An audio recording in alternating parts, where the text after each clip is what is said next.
Othello discussion. Take 99. Last one. Oh, we lost Hannah. Not the last one. Okay, so I'm going to talk about like Iago's whole role in the play. Mm-hmm. So like, It seemed like he was kind of like a middleman that no one really needs, but everyone uses. yeah, he was really important, and he kind of progressed the play along and made it what it was. Mm-hmm. I'm surprised actually he played such a big role, because when we first started the book, I thought Othello would be like The the main superior character. main character. There's no one else. I didn't have conflict with him, but I think Iago would turn into what he was.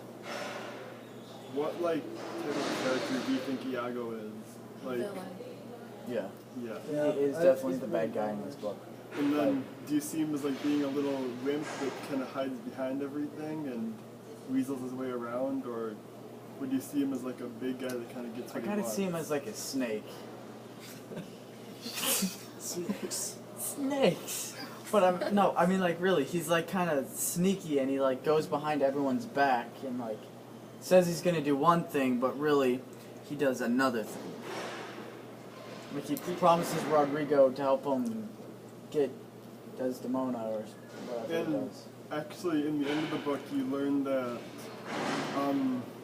Rodrigo was sending Desdemona a whole bunch of like jewels and gifts, and Iago was just keeping them all. Oh, I haven't even gotten to that part yet. yeah, neither have I I. still have a couple scenes left. That's the last I got. It all just kind of fell into place right at the end. Yeah, I'm at the part where everyone starts getting stabbed. Like, No, but that's kind of like an interesting twist in the whole play. I didn't really expect.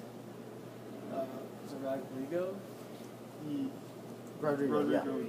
to be like intercept? Was he intercepting the jewels? You said. No, Iago was Rodrigo getting was sending Rodrigo's. jewels to Desdemona because he loved her, Yeah. and Iago was supposed to be giving them to her, like saying they're from Rodrigo, but really he was just keeping them all. Well, I guess it makes sense. The plays are all part of Othello's jealousy too, though, because it kind of made like a reason for him. Like he knew people liked her, so then he should be defensive with her. And so, like, from the beginning of the book, Iago's was like trying to get rid of Cassio, and he was, I guess, working for Rodrigo.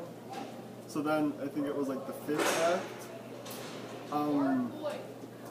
Iago tells Rodrigo to go and kill Cassio. I don't remember what reason for it. But then he like says to himself in some irony, like dramatic irony, that whether Rodrigo ends up killing Cassio, it would help him because Cassio would be out of the way. Yeah, Cassio would be out of the way and he'd But have more of a... if Cassio ended up killing Rodrigo, that would also help him because he wouldn't have to, I guess, help Rodrigo anymore. And Yeah, he kind of wouldn't have fake to that deal with lie. Rodrigo asking about his money and just being annoying. And also, let's bring up the handkerchief. The handkerchief is very That weird. was- Oh, it's also on the cover. Aha. That was a weird plan. Huzzah! I didn't even realize that till now. That was sneaky. I think it was weird. Okay, Hannah, zip it. I really think like if you actually sit there and analyze that part of the play, it's actually like a big turning point. And Yeah, I think, it's a big I deal. didn't think a handkerchief's gonna play that.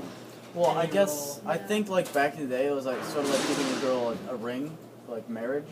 Yeah. So, I think it was like a special handkerchief that he got from his mom, I your think. grandmother or something, and then like a And it witch had- made it. It had like a charm on it. As long as she had it, she'd love Like- him or something along those lines. But then like it... Let's see, what am I trying to say? Was Amelia Iago's wife? Yes.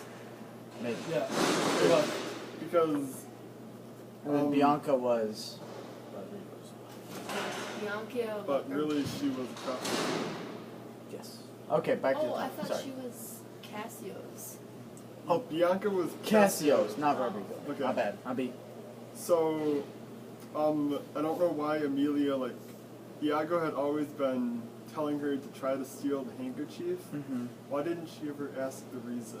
Yeah, really. She just kind of. Well, she might have, but Iago was just like a total jerk to her. And then, like, after she had the chance and found the handkerchief on the ground, she just gave it to him and He called her a whore. was done with that.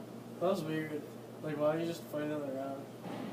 Well, Desdemona. She. Wait, who dropped it? Someone dropped it. I think she Desdemona. tried to give it to Cassio to Othello for some wound. And, no, when he had a headache. Yeah, he was talking about the head on it, the horn on his head or something. And he didn't want it, so he just let it drop. And then Amelia picked it up and gave it to Iago. And Iago put it in Cassio's room, Which then lets Bianca? Mm-hmm. Yeah. and then, She found it and isn't it that Cassio gave it to Bianca to, like, reproduce because he liked the stitching in it? Yep. Yeah. And then, let's see, where else does it lead to? that handkerchief. Desdemona Or no, Othello saw Cassio give it to Bianca. Or Bianca. Yeah, that's how he knew that he had the handkerchief. And then it's like Desdemona was helping Cassio get his spot back, like his lieutenant spot back. Yeah, but really. Which is why Othello thought that he was with, that she was with Cassio. It seemed like Desdemona talked about Cassio a lot when she was with Othello. So it also, what Max talked about, It was time all and a jealousy. big misunderstanding. That ended up with everyone dying. And then, after everybody started dying, they figured it out right at the very end of the book, how it all happened. Hashtag Shakespeare. And then Othello killed himself. And they just asked each other simply to be lazier. Yeah. We'll save that for another discussion.